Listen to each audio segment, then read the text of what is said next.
batumira bantu b'abapede n'abapede abatinganye ngo nibo baza kubyina muri iyo myito yabo abatinganye.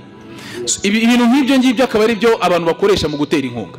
Igihe cyo kugufata kizagera agufata gutunguye, ubutumwa muzaba mumere. Bari abantu ibyo bakora byitwa gufashanya, ariko se bafashanya mu buryo bwiza cyangwa bafashanya mu buryo bubi bwanduye?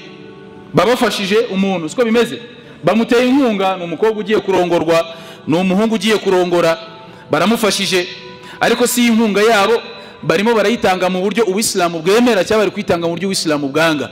Niba uzanye inkunga urimo urayibyiniraho umuziki, uzi neza ko umuziki uw'islamu bwawanze, uzi neza ko umuziki uw'islamu bwakoze iki, bwawanze, akaba ari kuzanya inkunga muri ubwo buryo. Ejo bundi nibwo nabonye noneho n'abantu bamwe ngo birusizi bo batumira bantu b'abapede n'abapede abatinganye ngo nibo baza kubyina muri iyo myito yabo abatinganye. Ibintu nk'ibyo ngibyo akaba ari byo abantu bakoresha mu gutera inkunga. Abandi mu bihe byashize twagiye tubavuga bagiye bazana abantu bitwa ngo nabamansuzi, ngo nibo baje mu mwito bambaye ubusa batikwije, ngo hanyuma bakatubeshya ngo nabagore gusa. Uwo nguwo bise DJ ni umugabo. Aba ba DJ bamwe namwe n'abasilamu tujya tubabona bagenda ahangaha, hadahumullah, Allah bayobore. Hanyuma nuwaje gukamera ni umugabo, barimo baratubeshya ngo nabagore gusa bari bonyine, bikaba bikurushaho bakabafata n'amavideo bakayapostinga ku mbuga nkoranyambaga ziri burebwe n'abagabo benshi cyane. Izo zose ni muharramati bagenda bagwamo, izo zose ni haramu bagenda bagwamo. Uwakubaza ngo nzanira dalili mu Islam ihalalisha umuziki, wayibona? Dalili ubone zose niziharamisha umuziki. Kwambara ubusa mu bantu, khasatan kubwambara imbere y'abagabo, kwiyandarika muri buriya buryo, urusaku rukabije muri buriya buryo, n'ibindi twagiye tugaragaza amasomo ya kera.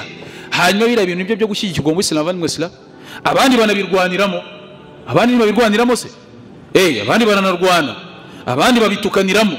Niwo mwanya mwiza wo kujya gupirikishanya, bari bucuranga indirimbo abangaba barimo barereka abangaba, abandi barimo baracyurira abangaba. Ibyo nibyo byo gushyigikira mu Islam abandi mwesla. Ibyo ntabwo ari byo gushyigikira, ahubwo ibintu kubirwanya twivuye inyuma ko byagenda kose.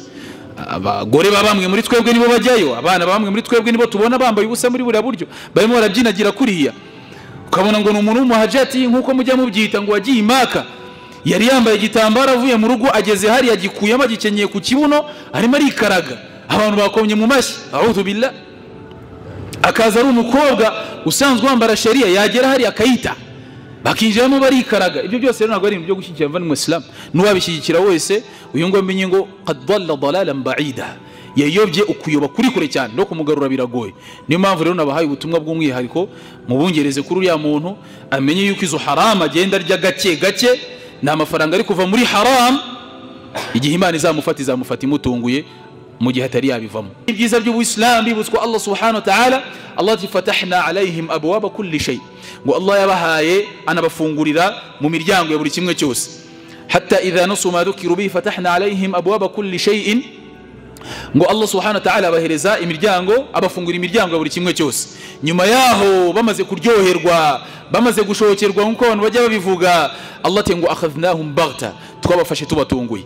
Waislamu hanga ndagira ngo wenda ni hanze gato ya darasa iki ngiki nari naratekereje kuzakivuga, n'ubundi natangije uru rugamba, kandi insha Allah nzahamya neza yuko nkomeje kururwana. Mu bihe byashize twigize kuvuga kuri bintu by'imikutano y'abamama hangaha by'imyito, buryo ki bari abamama bagenda bakabikoreramo amahano n'amarurerwa agiye atandukanye. Tunagaragaza ububi bwabyo, tugaragaza ubuharamu bwabyo n'ibindi bitandukanye. Yewe twajya tunagaragaza yuko ibyiza kurushaho, tugaragaza ibyiza bakora bigiye bitandukanye. Bamwe na bamwe twanabirukanye mu gikari duhagarariye cyahariya ku mashuri yo ku Ntwari, kereka bazaza gahunda zabo ari gahunda nziza, bo tuzabakira. Abandi bo ntago bizakunda rwose, bari abaza baje kudundisha imiziki. Tayib, hari nabandi bagiye babyumva bahangaha mu biryogo, bamwe na bamwe bava kuri uwo muco ndetse baniyemeza kutawushyigikira, ariko hari abandi babikomeyeho kandi b'Abayisilamu bakomeje kurya ari amafaranga ari guturuka muri haramu nka ziriya. Abangaba reka tubibutse iyi aya. Allah aratubwira ati falamma nasu ma dhukiru bihi, bamaze kwirengagiza ibyo bibukijwe. Twarabibukije, twaravuze ntako tutagize. Bamaze kwirengagiza ibyo bibukijwe, fatahna alaihim abwaba kulli shay, Allah abafungurira imiryango na riziki muri buri kimwe cyose. Hano turacyabibutsa izi aya, baracyakomeza kurya amafaranga aturuka muri izi haramu, abantu bakabagana, bashaka gukora iyo myito y'imiziki, barabagana benshi cyane, benshi, kubera ko babonye yuko abo bandi b'imyito y'imiziki nta handi bazahungira uretse wenda aho ngaho. Ari nabo njya numva hano, sinzi ukuntu bahita hano hepfo mu Biryogo, hariya hepfo gato hafi yo kwangira no mu Kinyambo, uriya nyirahera si umuyisilamu, simbizi, Mama Ibrahim, reka twe no kuvuga n'amazina yabo. Hamushe si umuyisilamu, nyiri hari habamo ni garage, nyiraho ni umuyisilamu. Al-muhim, aracyakomeza kwirira amafaranga aturutse muri haram. Allah azafungura akomeze yimerere neza, buretse gato, Allah azafungura akomeze yimerere neza, mufungurire muri iyo miryango abo bahunze, naam, babonye ko nta handi bahungira uretse iwe, bakomeze bamuhe ayo mafaranga.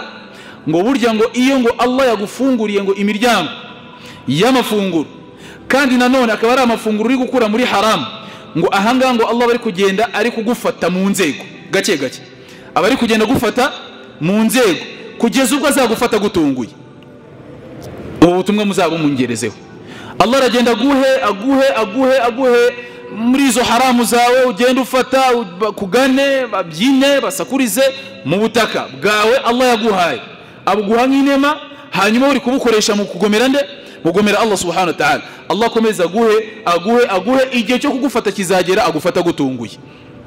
Ubutumwa muzabumumere yuko buriya butunzi akomeza gufata buri kugenda bushoka buva muri haram, Allah azakomeza amuhe nta kibazo, ariko umunsi yamufashe azamufata amutunguye.